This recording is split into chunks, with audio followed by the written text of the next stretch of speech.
બનેલા કોર્ટ સંકુલને હજુ થોડાક દિવસ થયા છે ત્યાં બબાલ પણ શરૂ થઈ ગઈ છે। રાજકોટના નવા બનેલા કોર્ટ પરિસરમાં વકીલો વચ્ચે બબાલ થઈ હતી। નવા કોર્ટ બિલ્ડિંગમાં વકીલોના ટેબલ નહીં રાખવા દેતા વકીલોએ હોબાળો મચાવ્યો હતો।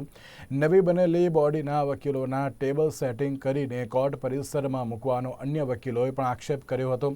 પોલીસ પણ અન્ય વકીલોના ટેબલ પર મૂકવામાં આવેલ રિક્ષા પણ નથી અંદર આવવા દેતા હોવાનો આક્ષેપ કરવામાં આવ્યો હતો।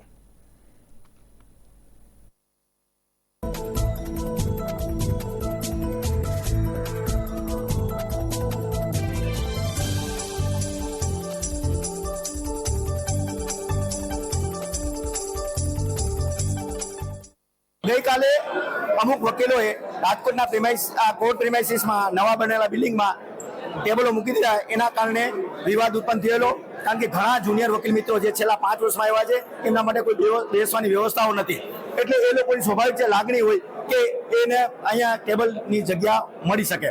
હવે ચોક્કસ લોકો જો ટેબલ મૂકી દે અને નાના વકીલો જે 5 વર્ષથી જ માત્ર વકીલાતમાં આવ્યા છે એના માટે કોઈ વ્યવસ્થા ન હોય તો એ બરાબર યોગ્ય ન કહેવાય, એટલે આ વિવાદ ઉત્પન્ન થયો। અંતે ડિસ્ટ્રિક્ટ જજે સિનિયર એડવોકેટોને અને નવી ચૂંટાયેલી બોડીને બોલાવવામાં આવે।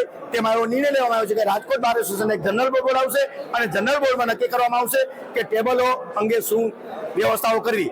એના માટે એક સર્વસામાન્ય સૂર એવો પણ છે કે જનરલ બોર્ડની અંદર કોને ટેબલ ફાળવવા, કોણ ફાળવી શકશે, કઈ જગ્યા ફાળવવી, એના માટે એક કમિટી નિમવામાં આવશે। એ કમિટી ચોક્કસપણે દરેક વકીલોની મુશ્કેલીઓ, એને વ્યવસાયિક અગવડતાઓ, વ્યવસાયિકનો સમયગાળો એટલે કે કોણ જુનિયર છે, કોની પાસે બેસવાની વ્યવસ્થા નથી, આ તમામ પાસાઓનો વિચાર કરી અને કમિટી યોગ્ય નિર્ણય લેશે।